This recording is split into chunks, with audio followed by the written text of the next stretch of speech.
Pittsburgh Steeler fans, welcome back to another episode of Steelers Stat Geek. This is Deputy Editor Dave Schofield coming at you with his big brother Rich joining him once again. Rich, how's it going this evening? Going okay. Be much happier if we were still basking in the thrill of victory, but unfortunately, not the case this week. Yep, we are dealing with the agony of defeat this time. It's been a long. I mean, it's funny because the defeats have been bad. Like they're 7-2 over the last 9, and you're like, yeah, they managed to win, but when it's been a defeat, it's been, ooh, ow, ouch, yeah, and that's what we had again on Sunday night. So it seems like some people were that the notifications going out. You know what? I was looking into stuff and asking some questions. Flip was actually trying to help me out to see if there's a way we can get the notification out like maybe 5 minutes before we go live. So that way people already know that we're here. But that's why here for the first couple minutes, I like to just say hello, see how things are doing, get some people that are wanting to get on the live chat a chance to get in here before we dive in too much. But there's a lot to talk about.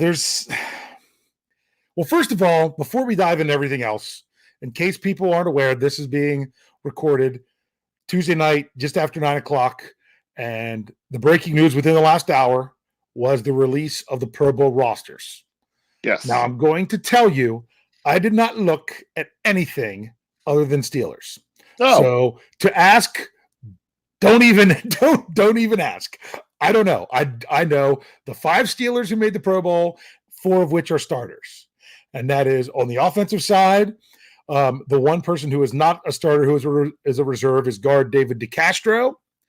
And the starter is, even though he is ranked, I think, like third as the 36th center right now by Pro Football Focus in the league, is one Marquise Pouncey. So, which is quite interesting. And he had a pretty rough game on Sunday night. But he's a Pro Bowler again this year. He's had too many rough games this season. Yeah, but see, another stat that was interesting to be a Pro Bowler. Yes, and I thought about this when he was announced, and then I'm like, I gotta look up that number. And then if you follow Blitzburgh on Twitter, if you don't follow Blitzburgh if you're on Twitter and you're doing Steelers stuff, that's who you need to follow, because there's even another prominent Steelers sports blog out there that basically is getting busted over and over again for just flat up stealing their tweets, word for word, copying it, everything. He's even put some stuff out there that was incorrect just to see if they'd copy what was wrong. And they did. But anyway, great Steeler content. They actually run our social media stuff during the week.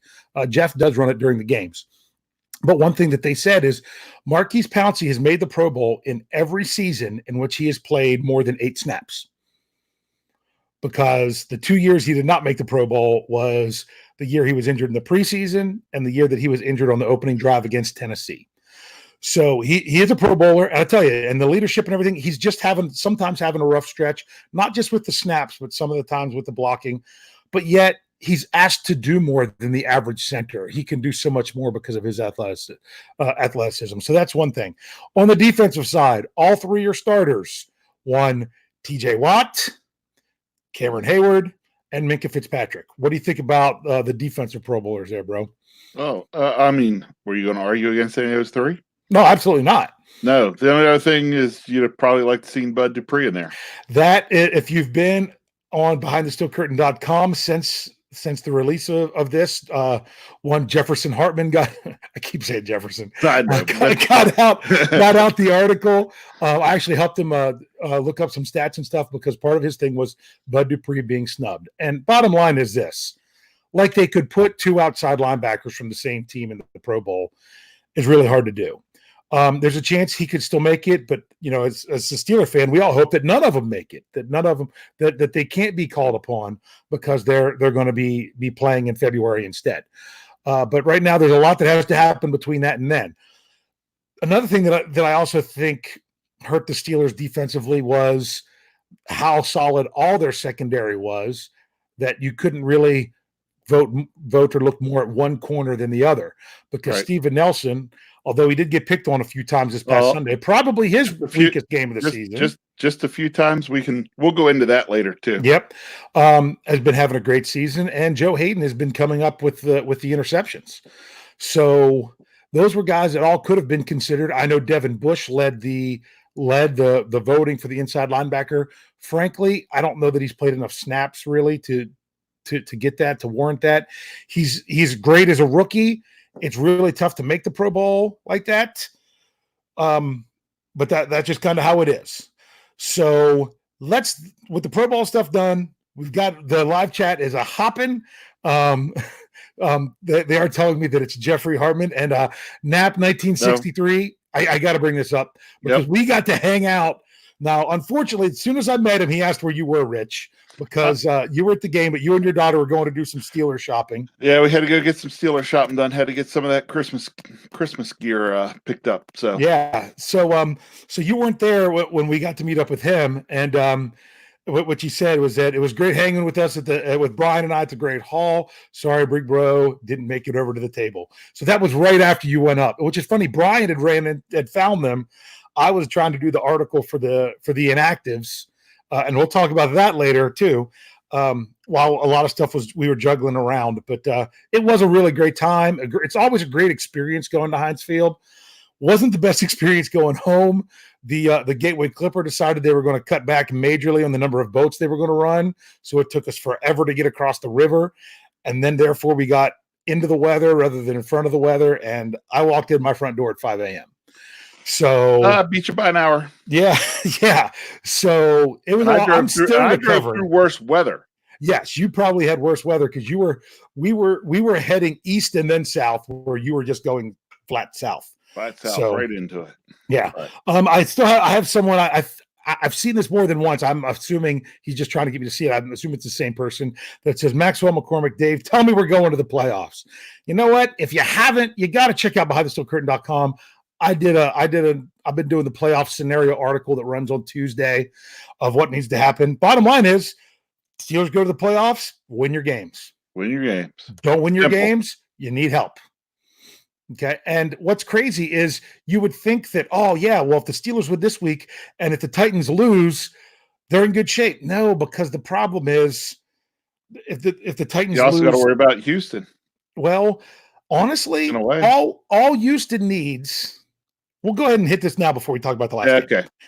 All Houston needs to do is either win one of their last two games or have the Titans lose one of their last two games. Right. Because they have a crazy like the Titans don't even have a winning divisional record.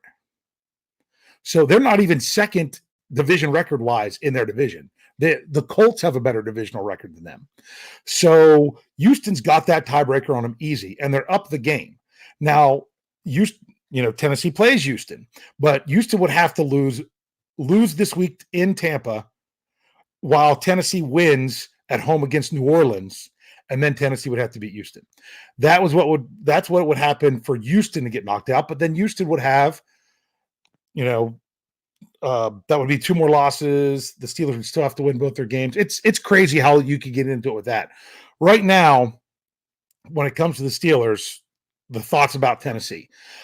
Or more importantly, the thoughts about themselves. Win your last two games. Win your last two games, and you're good to go. There's also a crazy scenario that they could actually lose both games and still get in, but it would require some crazy stuff. But we don't want to talk about that. Let's win this week. It's funny because the Steelers winning this week and Tennessee losing this week, you think would put the Steelers way ahead. It doesn't. Because I checked that one out already. Because right now the Steelers hold the tiebreaker in conference record. They're half game up on Houston. So they're the half game up. Not Houston. What am I saying? On Tennessee. Yep. So they're the half game up on Tennessee, but Tennessee doesn't play a conference game this weekend. That's when they're going to get back to even. So let's say the Steelers win against the Jets and Tennessee loses. Okay. That puts us up just one. That puts the Steelers up one. Right. But then if you go into week 17 and the opposite happens and Tennessee wins and the Steelers lose, then they have a tied record and a tied conference record, a tied record against common opponents. So then it goes to strength of victory. And right now, strength of victory, the Steelers are way back because two of their wins are against the one-win Bengals. It was, I think they have third. I think the total of I counted these myself, that the total of the wins of teams the Steelers have beat comes to 34.5, where for Tennessee it goes to 50. So they would have to make up a ton, and I don't even know if it's possible. So let's not worry about that. Worry about beating the Jets. So before we talk about beating the Jets, let's see if we can look back at what happened against the Bills. We'll talk about that game. Or is there anything you want to say about the playoff picture before we do that? Let's go to the game. Let's go to the game. So let's talk about that game and some problems from that game. So then we can roll that into next week against the Bills. So you want to start? You got something good? Honestly, I don't have a ton that I would call real good, so you start. Well, it's obviously that the number that's killing me. Some people think it's going to be 3 times less of what I'm going to say. I know where you're going. You're going to the one out of. Yep, that's the one I was going to actually go to. I'm going with 15, and that is 15 rushing attempts on the night. Yep, this is the craziness. Okay, if you come back and look at our rushing stats and the Bills' rushing stats, we averaged the same, but the Bills had an effective rushing attack because they ran the ball 38 times. Yeah. We ran the ball 15 times. And that is average why. Is the same. Yes. The yards per carry, the same. So they did not run the ball any better than us, but it looks like they did because they gained 130 yards on the ground. We gained 51. Yes. Yeah. Bottom line. And it was because of how much they were. And that's why the title of the show was How the Bills Out-Steelered the Steelers. Because what the Steelers have done, especially in the game started by one Devlin Duck Hodges, they have set him up in a great way to where he could succeed because he didn't have to carry them. He just needed to sustain what they were doing, sustain what the defense is giving you, sustain the run game, add to it a little bit yourself, and then get enough passing in there that keeps the other team on their toes. And when you're constantly running the ball, then the passing games open up. Now, I know some of you are saying, but Dave, you've said so many other things. I know. After watching this game Sunday night, I'm like, I've got to backtrack on a couple things. So I'm going to own it, and I've got an article about owning it with this other stuff coming out tomorrow. But if you look at the statistics, these are the games that Hodges started, and these are the runs to pass. Now, I know some of the runs ended up being quarterback scrambles. And he actually he would have dropped back to pass more because sacks, these are passes thrown in the air. If he dropped back and either ran or was sacked, it doesn't actually count as a pass. So but you'll get a general idea. But against the Chargers, 36 runs, 20 pass attempts. Against his next start, which was the Browns, this is the one that was the closest. 32 rushes, 21 passing attempts. Still 11 more rushes than passing attempts. Then you look at the Cardinals, 35 rushes, 19 pass attempts. Let's look at the games where he played part of the game and what went on during those times. Against Baltimore, it was 11 rushes, 10 passes. Now, one of those rushes was a drop back, and then he took off for 20-some yards. And one of those passes was actually by Jalen Samuels. And not the one that he threw the interception early. He did throw another one later on, according to the play-by-play statistics on Pro Football Reference. And then against the Bengals, they ran it 14 times to 11 passing attempts in the time that Hodges was in the game.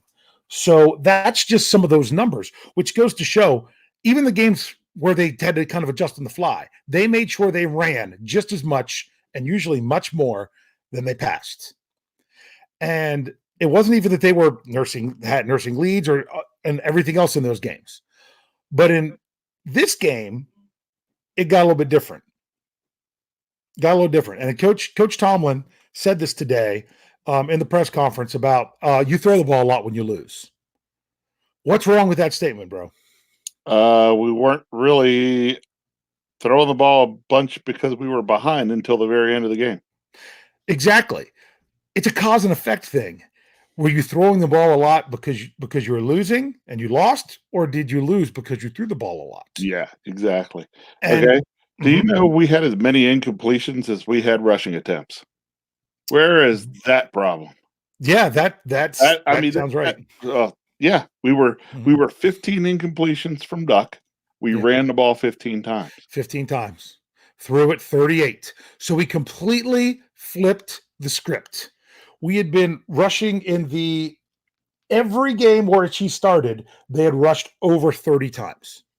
Now, you're still saying, well, they were losing. Well, let's go back and let's just look at the game up until the Steelers got behind in the fourth quarter. If you from the time they got behind and we're down 17-10, they from that point on, they threw the ball 15 times. I'm not counting the sacks. I just took them out of the equation. And they did rush the ball once. It was Jalen Samuels on a rush in one of those drives. There was 3 drives there. Then in 3 drives they rushed it one time. But I understood they were down by the touchdown. They were trying to move the ball, especially the 2 at the very end. I understand that.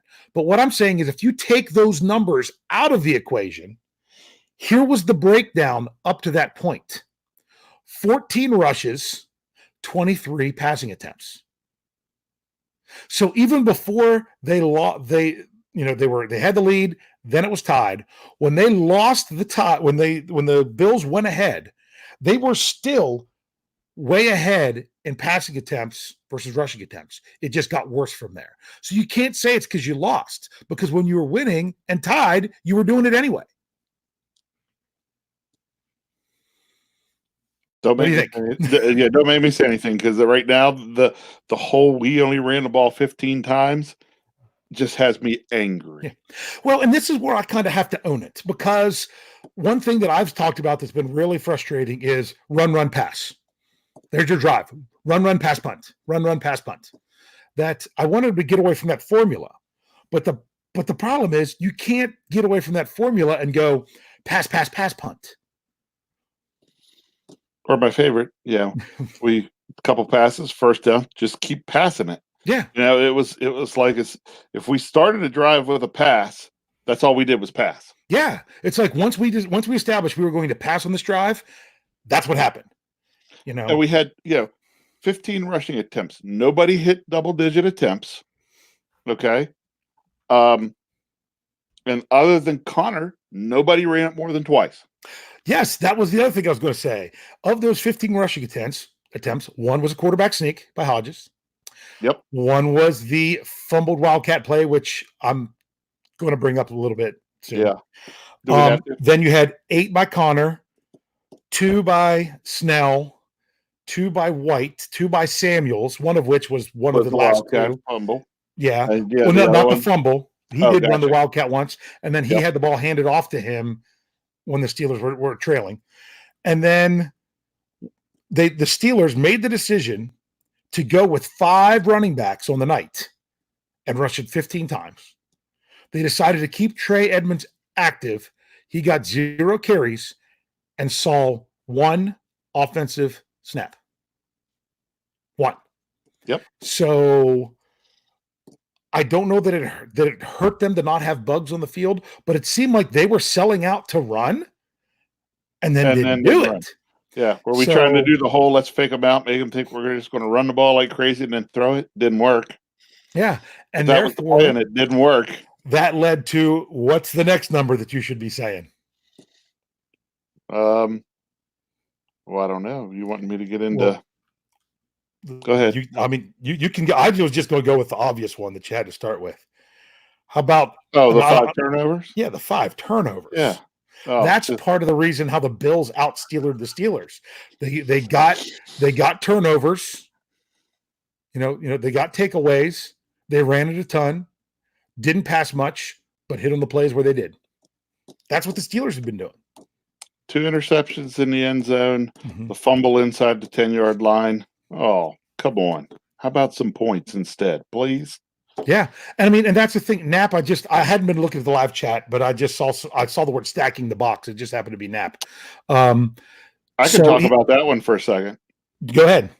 Okay, everybody talked about stacking the box. We had some fans around us the other night talking about, look at all the guys in the box. And I said to the one guy, I was like, well, of course they're going to put, 9, 10 guys in the box when you look at our formation, and we've got nobody outside of tight end. Yeah. When you bunch everything in, guess what that does with the defenders? Brings them all in. And unless you're going to just maul them and plow them over, it's not going to work. Yeah. And but yet that's what we do. We're telegraphing it. We're putting guys right up within close to the line of scrimmage. You're just telling the other team, we're going to line up, play Steelers football, and we're just going to smash it down your throat. That's great, except for one problem. We can't do it. Yeah. And like I said, I'm not really looking at the live chat right now, but I did just go over because I saw a name that was interesting. Well, of Guy. I don't know if it's G or Guy Alexander. He said the sad part of this game was we were never out of it until the last interception.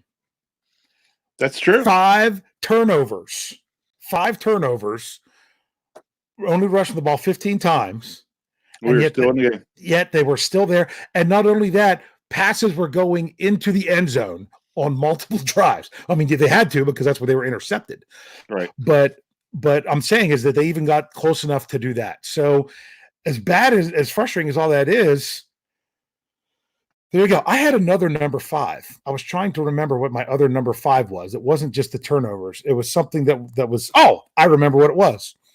How about 5 3-and-outs? Oh, really? Nice. Yes. This was brought up on the postgame show with Lance because 5 3-and-outs, they had 6 drives of 3 plays or less out of their 12 because the other one was the fumble at the 10-yard line. So I'm finally going to go. I'm still mad. You guys will have to ask Brian Anthony Davis. I couldn't stop talking about it. I could not get over the turnover, the first play out of the 2-minute warning. The Steelers come up to the line. They're going to run a play. It looks like they're looking at the sidelines. I'm like, they're just going to wait for the 2-minute warning. And then they come out of the 2-minute warning in the Wildcat. And I'm like, oh, man, I wish they just would have ran the play before the 2-minute warning. And I didn't like it because they changed. I mean, has James Conner I don't think he's done a handoff all season. Has he done a handoff ever in the NFL? I mean, was he back there in the Wildcat actually handing it off? But that's another one of those hindsight plays that you're like, they fumble, they lose the opportunity.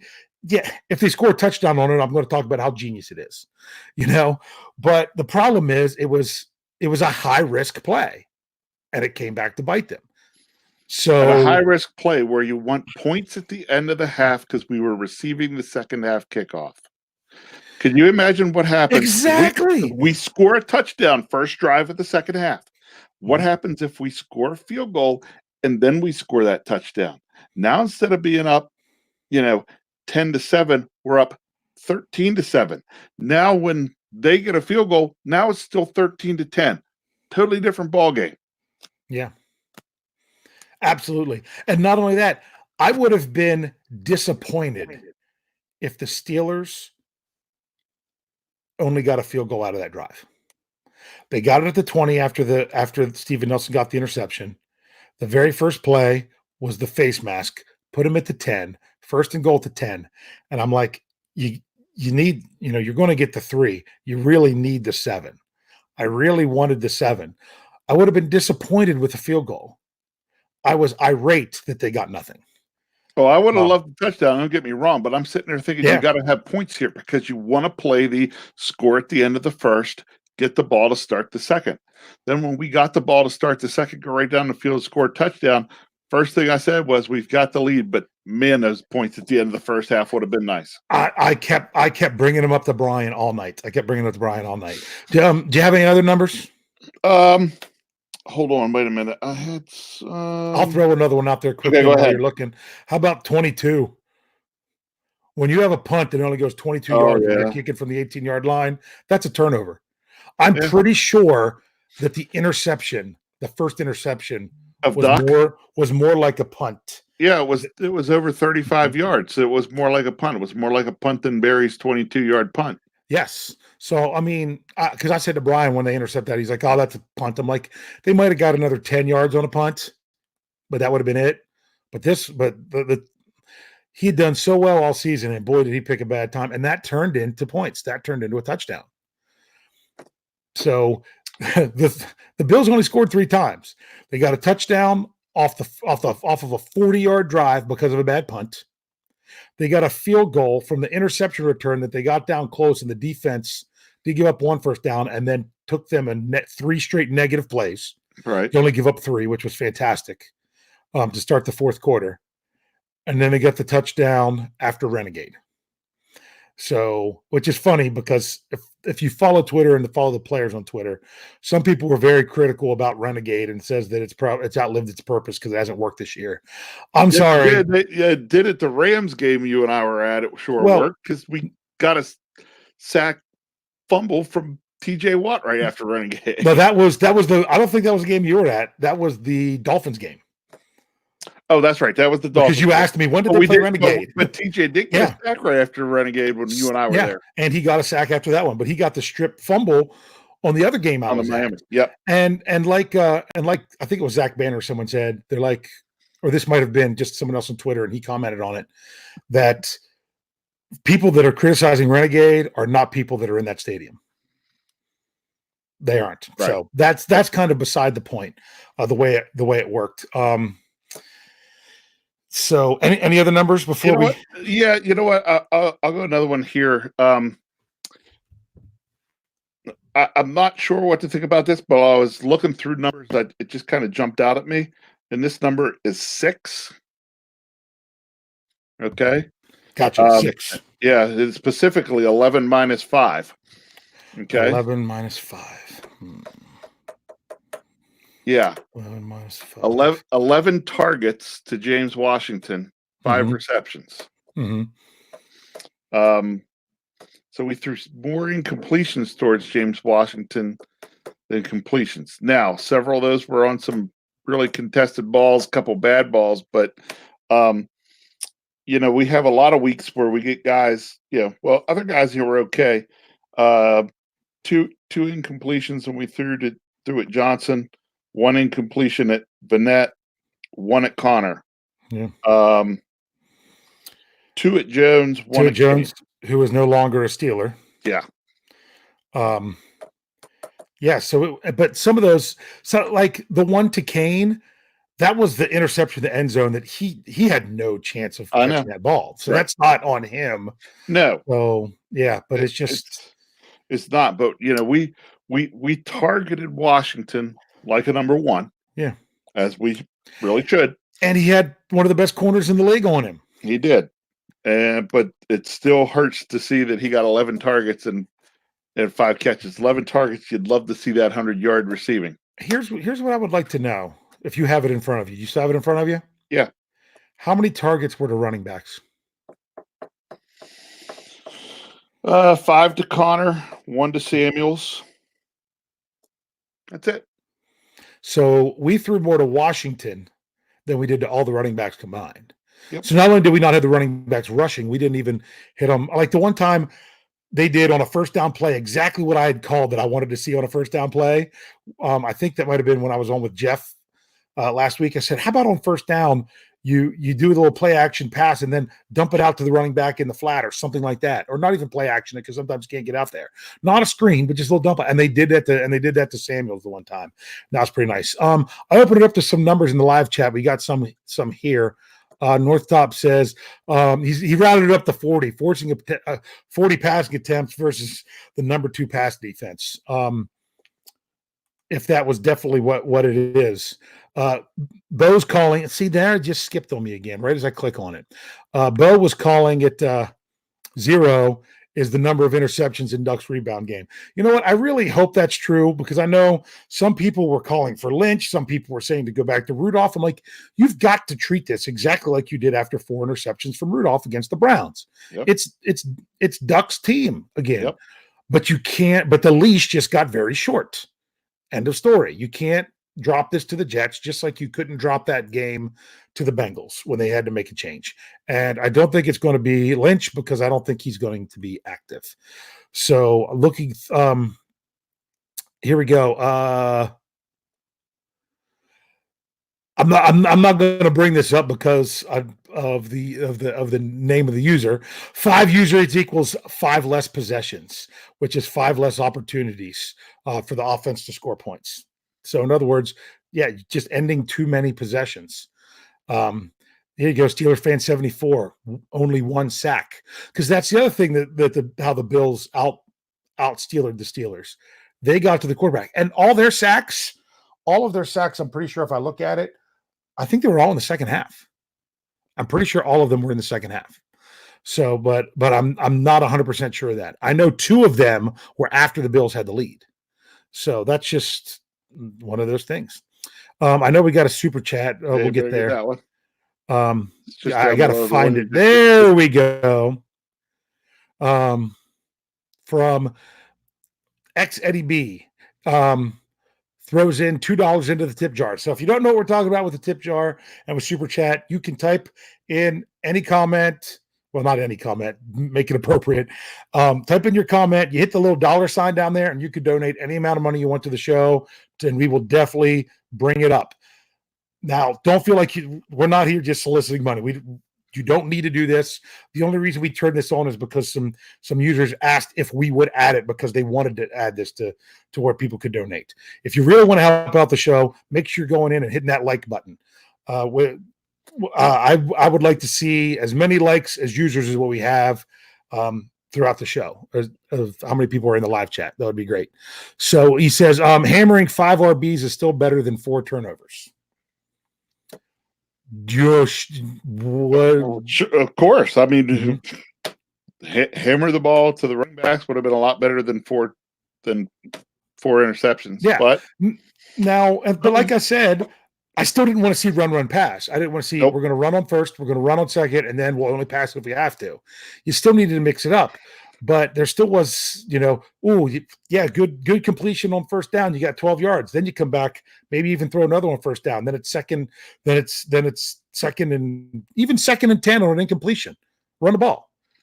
Run it when they're not expecting you to run. It seems like we run when teams expect us to run, and we pass when teams expect us to pass, which gives them, or I don't want to say gives them the advantage. It takes away a lot of the advantage that the offense has. So that's just one of those things. Okay.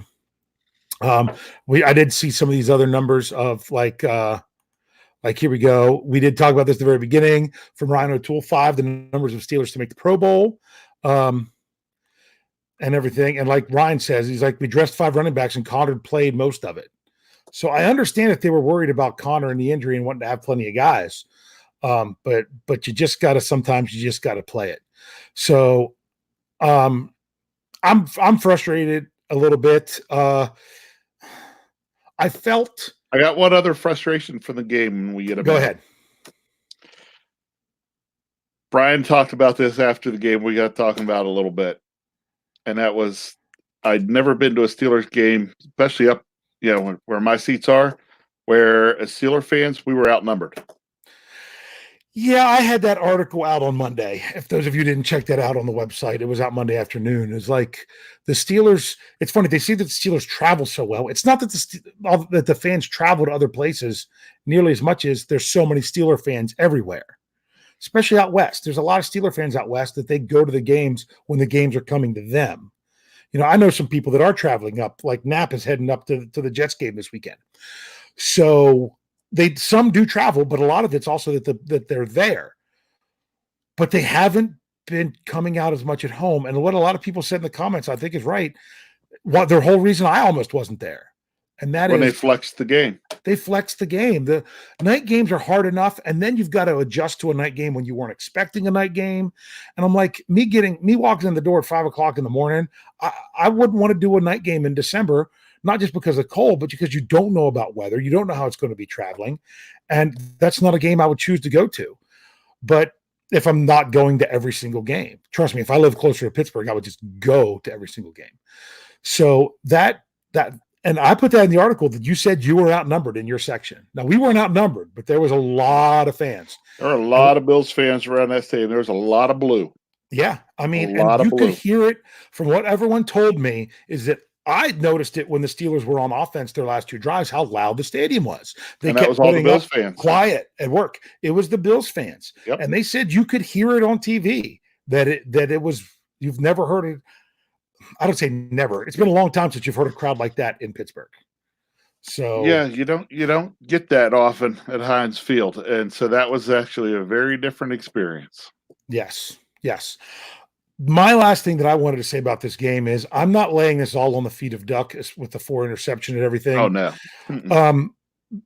I'm laying it on the feet of, why did you ask him to do so much? When we said we want to let Duck loose, it's funny. They're like, well, you said you want to let him loose. You wanted to see Duck fly. Yeah, there's a big difference between when you go from throwing the ball 21 times to then 38 times. When you go from rushing it 30 plus times to rushing it 15 times. That's a big difference. And I felt like the Steelers, I wanted to see them give him a little bit more freedom, not just completely just throw it all aside and say, let's just go fling it. I mean, I wanted to, and I've said that before. I'm like, I want to see Duck fling it. I didn't mean to take it that far. I hope no one else is thought that. I was just shocked by that. So we got $2 in the tip jar from, I really hope it's, I'm going to say G. I like saying G, but I'm not sure.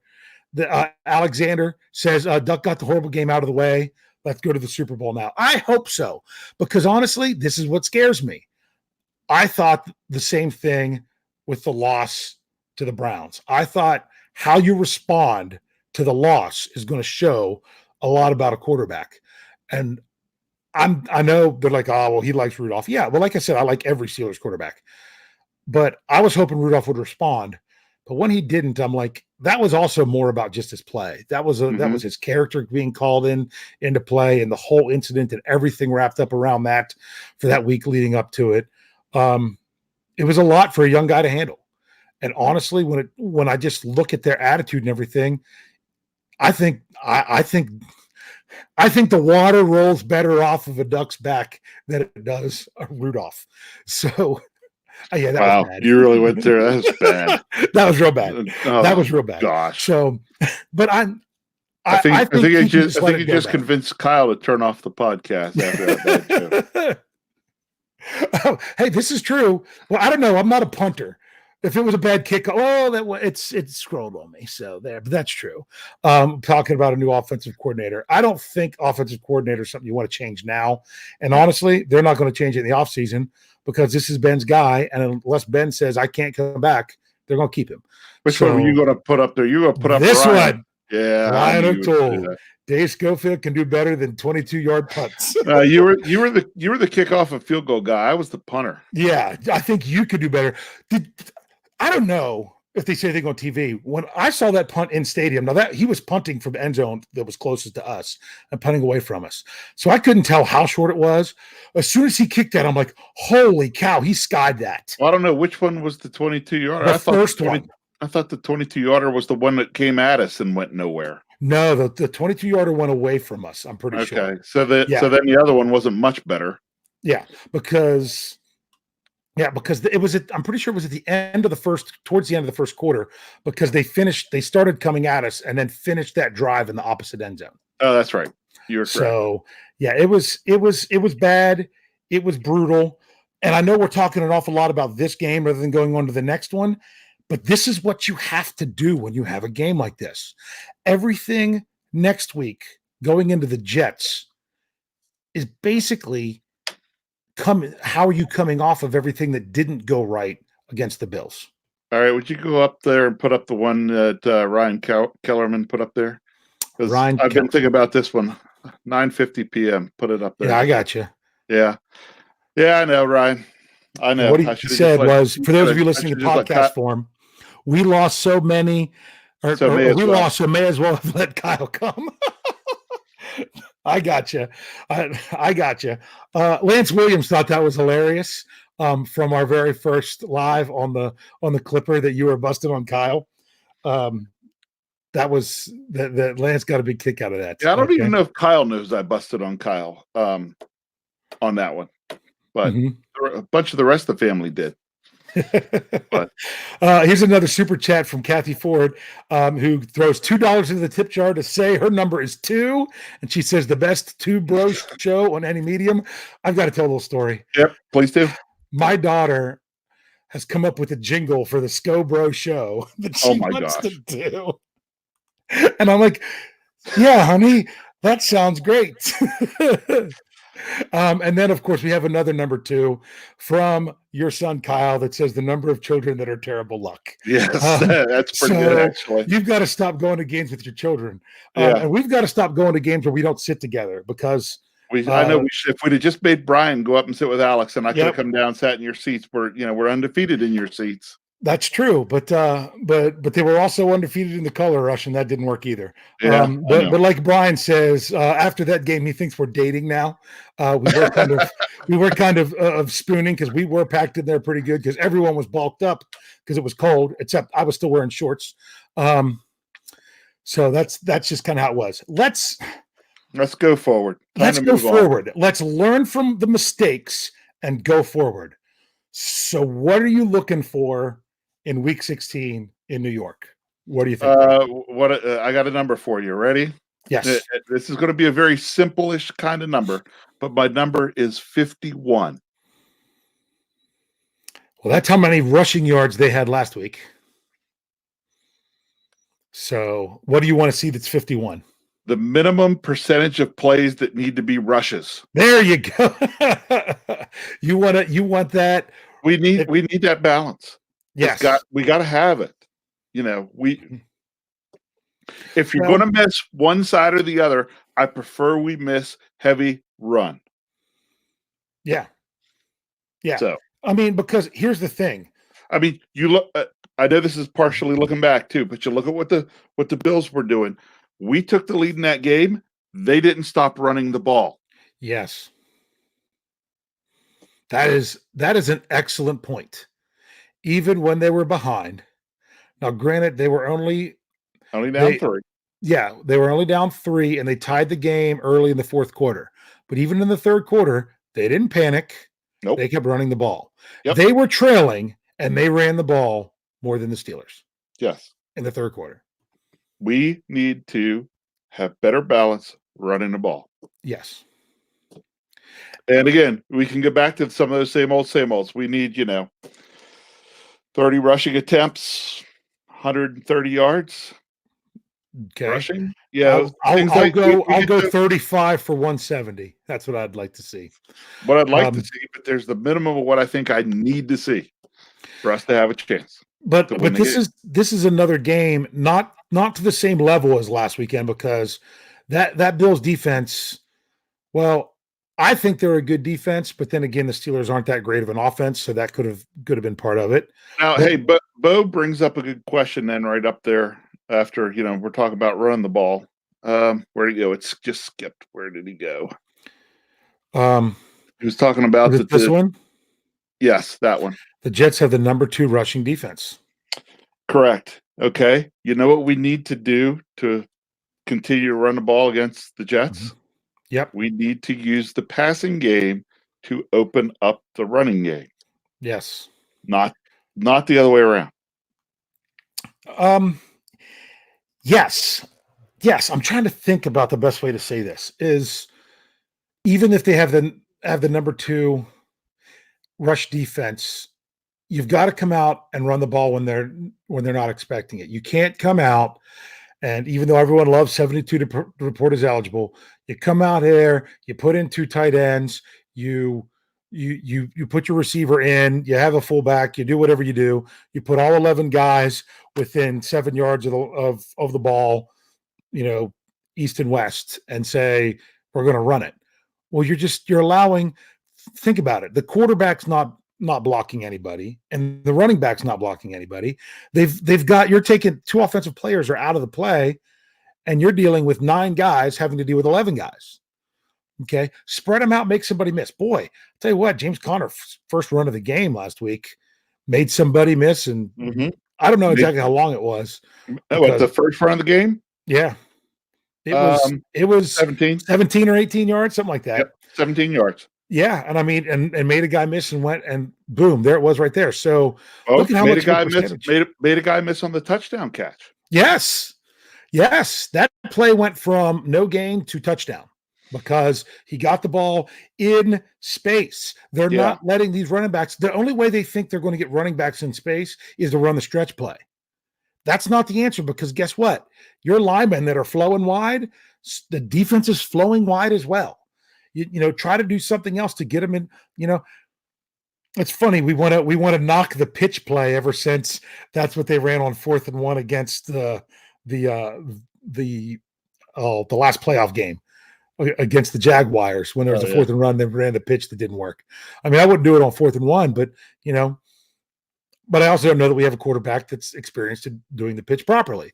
But bottom line is try to get some guys in space. Try to get some guys in space because, and you can set this up better with formations. You can use the formations. Something that I hate to jump back to last week, something that I hadn't seen really all season was I turned to Brian at one point and said, there's 5 wide receivers on the field at the same time.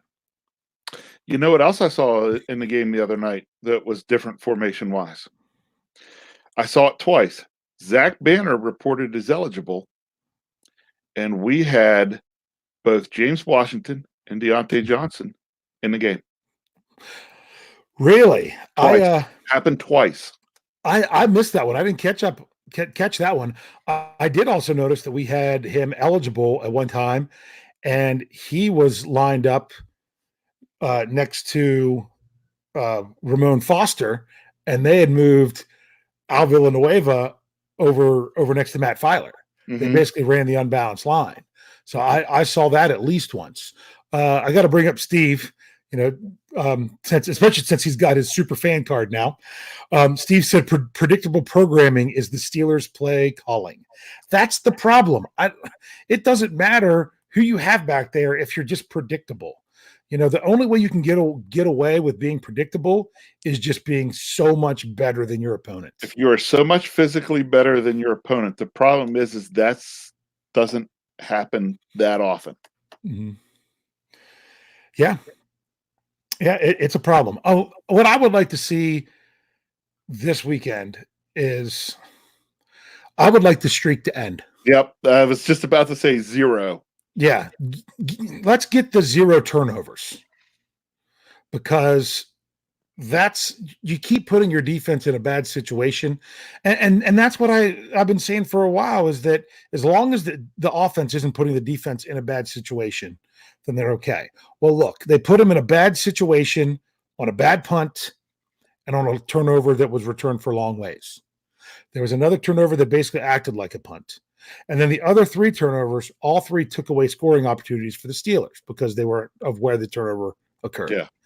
So even with 5 turnovers, only one of them hurt the defense, and the defense held them to 3. So, but like I said, that terrible punt is almost like having a 6th turnover. So let's not turn the ball over.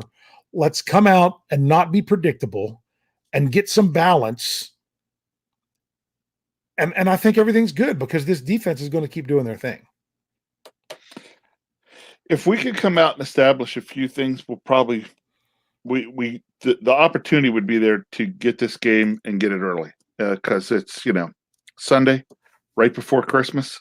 The Jets are out of it. They're not playing for anything. We are.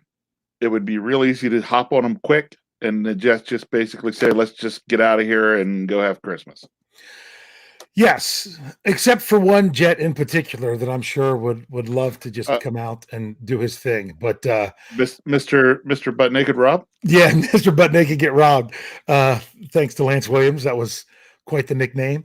And what's funny is they were talking about last week that he had one of his best games of the season.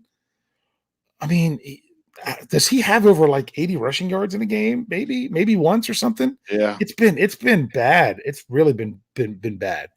Here's another 0 that someone said no. I haven't been looking at the live chat, but this one just jumped up at me. How about please no Wildcat? Okay. There was a bunch of those in there. Yeah, because somebody said this. Where did I see this? I think it was one of the beat writers on Twitter said creativity and gimmick are not the same thing. The offense needs to be creative, not gimmicky. Good statement. Yeah, I think that's a great statement. And you can get creative out of your formations, not going away from traditional football of having the quarterback. I look back to a play against the Bengals last season that I just loved. And it's dealing with players that aren't even on the team anymore. It was a beautiful catch and throw to a wide open Xavier Grimble because they brought in 2 tight ends, a fullback, a running back, and 1 receiver. And they didn't put them out wide. They bunched them, but it was an empty backfield, shotgun. And you had Connor, you had Connor and Nix and McDonald on the left, and you had Grimble and Mr. Third and Fifth on the right. And Mr. Third and Fifth motions across to go back where it looks like it was set up perfectly where they could have the other guys out there to run like a little screen. When he motioned across, there was the closest defender to Xavier Grimble was an inside linebacker that was inside of the tackle. He just went right out into the flat. Nobody out there. All the secondary was over on the other side. I mean, they were in a 4-4 defense. They were in a big run heavy defense, and it was a 20-some yard catch and run because they were creative with. Grimble didn't fumble. Yeah, that was one he didn't fumble. Yeah. So it was they were creative with what they ran out of their personnel. You bring in one personnel and successfully run something else out of it. And no matter what the Bengals did there, they were going to fail. It's because they swarmed everyone over to Mr. Third and Fifth. You had a tight end going out there with no pass defender out there. Right. So and other things along those lines, like back to us then sometimes being a little predictable. I used to love one of the things. Oh, can't believe I'm going to give somebody some credit. Go give Todd Haley a little credit when he was the offensive coordinator. The one thing that I used to like that he would do was the number of different plays he ran out of trips bunched. Yeah. Okay. When we go trips bunched now, we run one play. Yeah. You know what that play is? And that play probably is it the slip screen? Yeah, just the quick throw it out quick to the wide receiver on the screen. Yeah. I think we've gained no more than 3 yards on one of those all year. That's because every time we line up, the other team knows what's coming because that's all we run out of that formation. Yep. Now, I am going to throw in the disclaimer, and I haven't checked the live chat to see if people roasted me on this. I was talking about that formation and being able to do multiple things out of it. That was completely different personnel that the Steelers had. Yeah, granted, I know like Xavier Grimble's out of football. But, I mean, when you have someone like a Mr. Third and Fifth that you could put in motion that everyone's going to swarm to, you had a fullback that could not just block out there but was an more than adequate receiver, and you had a Hall of Fame quarterback getting the ball. You could do other things. Yeah. So as I want to bust on the play calling, but you also got to look, they've got red paint. So they're trying to paint the ball in red with the people that they have. Yeah. But the thing is, James Conner comes back and you cut your rushes in half. James Conner returns and you cut your rushing attempts in half. That's the only statement you need to know there. So you can't blame that on your personnel at that time. Benny Snell gets 2 carries. 2 carries. Now, when they want to have our Benny Snell football is when you got a lead late and you want to grind it out. They were kind of saving him for that, and that's not the way the game played out. I mean, I just assume that's what they're saving him for because that's what they've been doing, is not giving him hardly any carries in the first half and save him late to pound on people. So it's tough. They're doing what they can with the people they have. I wanted them to switch some things up, but they overcorrected, in my opinion. It was a little bit too much of an overcorrection. But you know what you need to do? You need to bring it back in a little bit, but still give yourself some liberty. I don't want to be all doom and gloom. There's still hope here. There's still hope that people can bounce back to this. But there's also still the possibility of, did the Bills give other teams the blueprint to what they can try to do to stop the Steelers? Yes. Do other teams have the personnel to do what the Bills did? I don't necessarily think so. I think that Bills defense is legit. So we'll see this Sunday a little bit more how that Bills defense is and how they come back. I mean, they stuck with that team up north the first time they played each other, and probably would have beat them the first time if Josh Allen doesn't get hurt in that game and didn't play in the second half. Right. So there's still some. It's funny, only 2 weeks left, and there's still a lot of football to be played if you think about it. So one thing that I said when I did the article today on Coach Tomlin announcing that Duck was still going to be the starter, which is 100% the correct call. You can't make that change right now. Is that right now who's taking the snaps for the Steelers isn't what's important. What's important is that they're taking snaps in January. Yeah. Okay. Do what you got to do to get there. Do what you got to do to get there. So I know we haven't crushed a bunch of numbers. I know we both want to see more rushing attempts. The number I'd like to see come down is the incompletions. I was super happy the week before when they only had 3 incompletions. I turned to Brian at halftime. It wasn't even halftime. I said, the Steelers now have more than twice as many incompletions as last week, and it's not even halftime. It was right around halftime. It was when it was 5 of 11. 5 of 11. They already had the double the incompletions. So, but what do you know? There's that other team's out there trying to stop you from doing what you want to do. So, it looked to me like the Bills were playing the run a lot, but when they were playing the run was when the Steelers were lined up to just run the ball. So the Steelers lined up to not run the ball in order to get the Bills out of what they were basically set up, but then they didn't run the ball out of those formations nearly enough. So, any other numbers you want to do before I open up the live chat? Nope. Send it to the chat.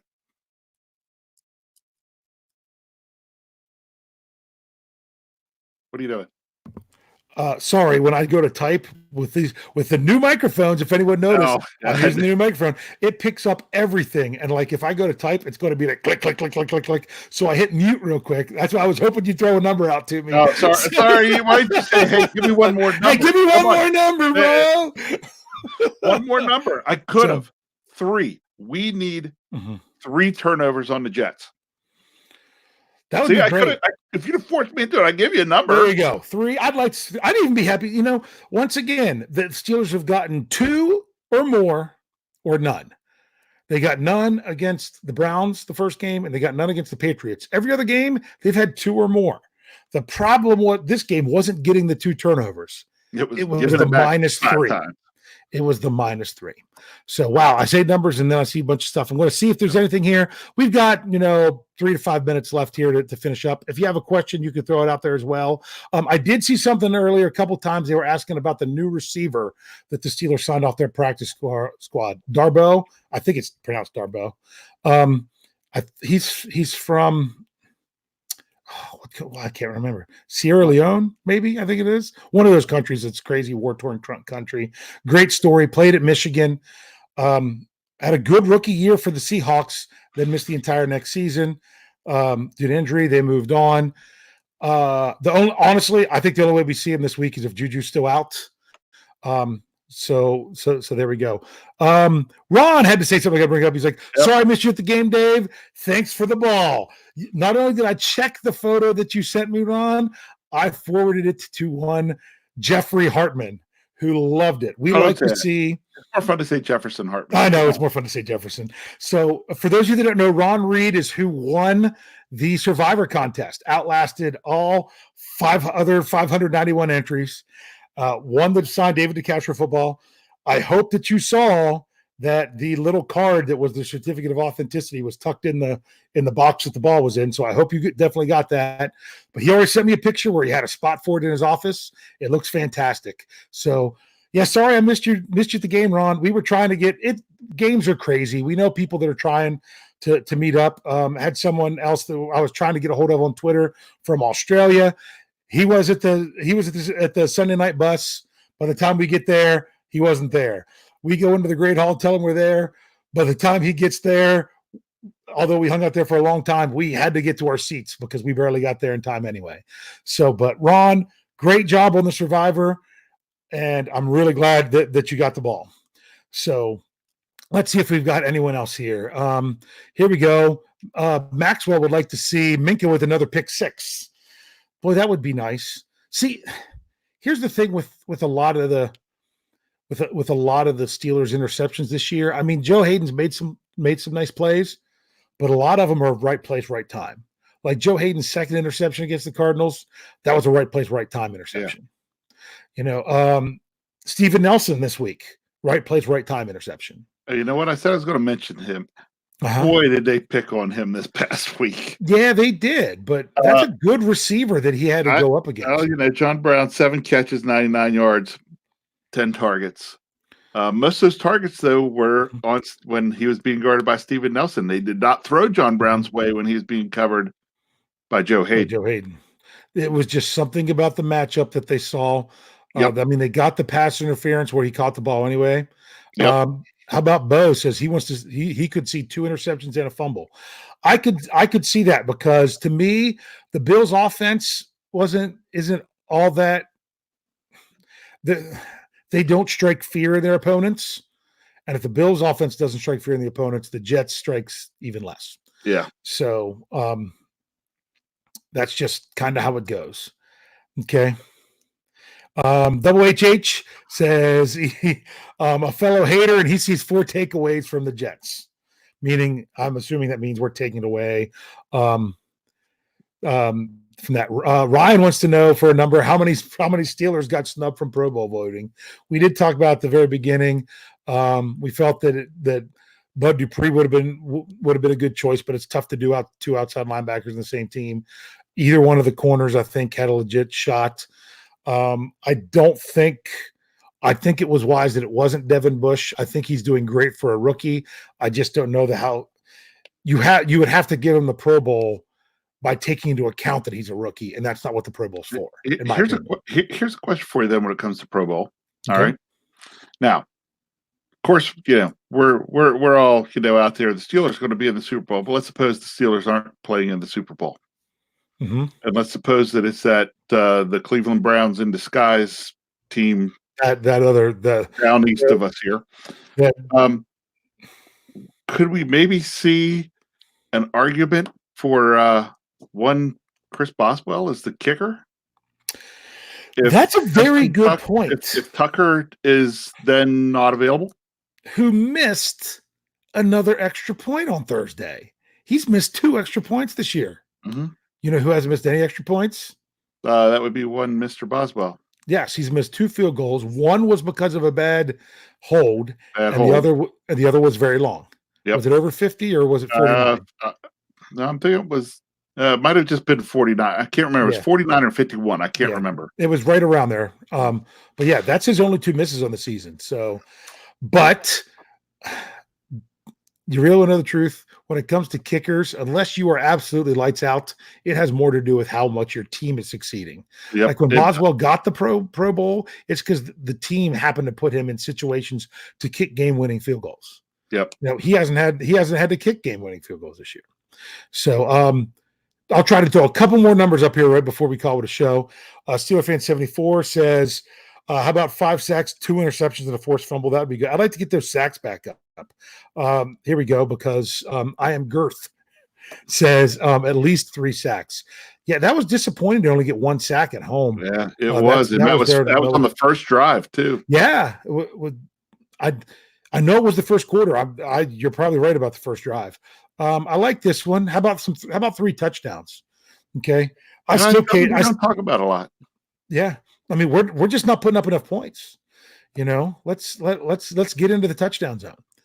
Steeler Fan 74, I like the statement. He says the Jets O-line is suspect.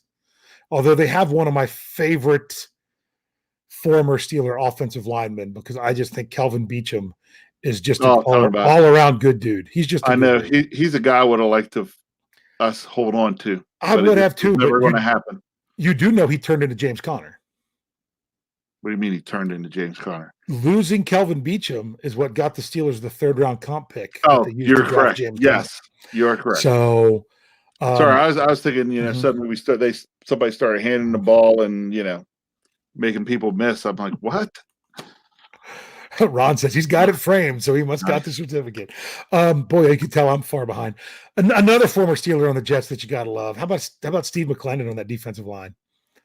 Yeah, he's having a good year this year. There was at one point they thought they might cut him, and they're like, "Do the Steelers want to add? Would they like to add him?" That would have been pretty cool. We are getting. I'm going to throw up some score predictions while you think of yours pretty quick here. I got mine when you want it. Let's go with yours first, and then I'll throw up what some other people have. All right, we're going Steelers 22, Jets 18. Oh, you're going with a Brian Anthony Davis score. So you're going with the 5 field goals and a touchdown versus 6 field goals? Yes. Nice. I will do mine on. Actually, no. Well, I might have to do mine in the live chat on the Steelers preview.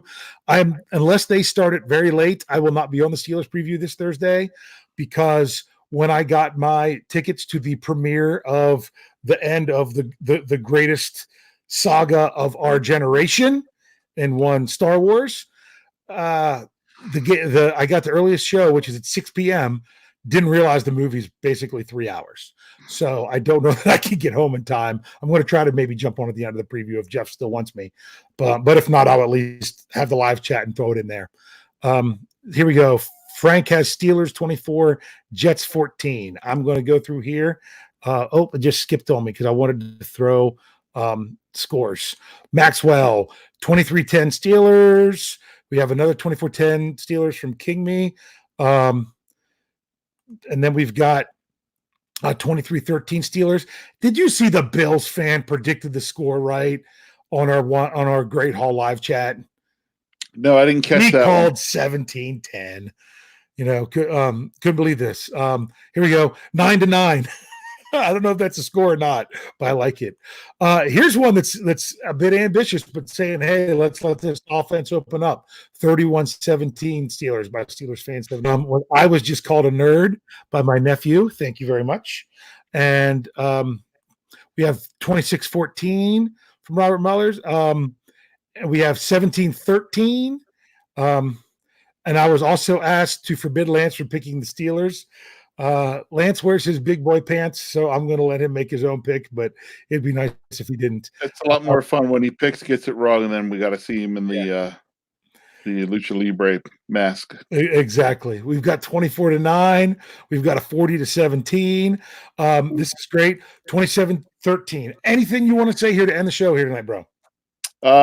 Just, you know what? We could talk about points. Steelers need to score more points, but honestly, I'm just getting to the point this week. All I care is that we have one more point than the Jets when the clock hits 0. Yeah, that's the number we want. One victory. Getting that 9th victory of the year, which would tie last year's total with everything that's happened with the Steelers. They have a chance to tie last year's win total with 1 week then to go to add to it. So thanks for joining in tonight, bro. I'm really glad you could make it. Thank you all for joining in. It was a lot of fun. Sorry that we had to break down just such a sad game, but it was so important to understand these numbers of what happened in order to know what needs to improve for next week. Yep. So speaking of next week, we've got a lot going on. The same old stuff you've got coming from behindthesteelcurtain.com. You've got articles every day with everything happening. I'll have the injury report tomorrow afternoon as soon as it's out. We will have a podcast coming to you every night, like clockwork. We'll have the standard on Wednesday. We will have the Steelers preview with maybe me for part of it on Thursday. We've got Lance's Yeah, I Said It coming out on Friday. We've got a burning question this weekend. I'm pretty sure that's Lance again, that he might have to go back-to-back shows.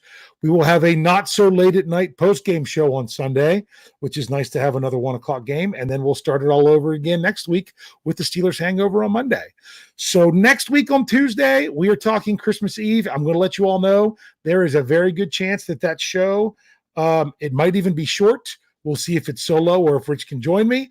And it's probably going to be in the afternoon, as there's way too much going on in the evening. If it's afternoon, I will be there. Yes. So I think I've already made plans that I could free up as long as we're not late.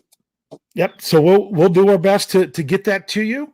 So thank you very much. Any last parting words? You say it this time. You send us out, Rich. No. No, I have more fun listening to you. That and I'd get it wrong and misquote Lance. Well, I was going to change it up since we're coming off a loss. Since now I have to wash my socks that I haven't washed for 4 weeks. So I'll go ahead and do it then. But thank you all for tuning in. Tell a friend and subscribe. We'll see you all next week.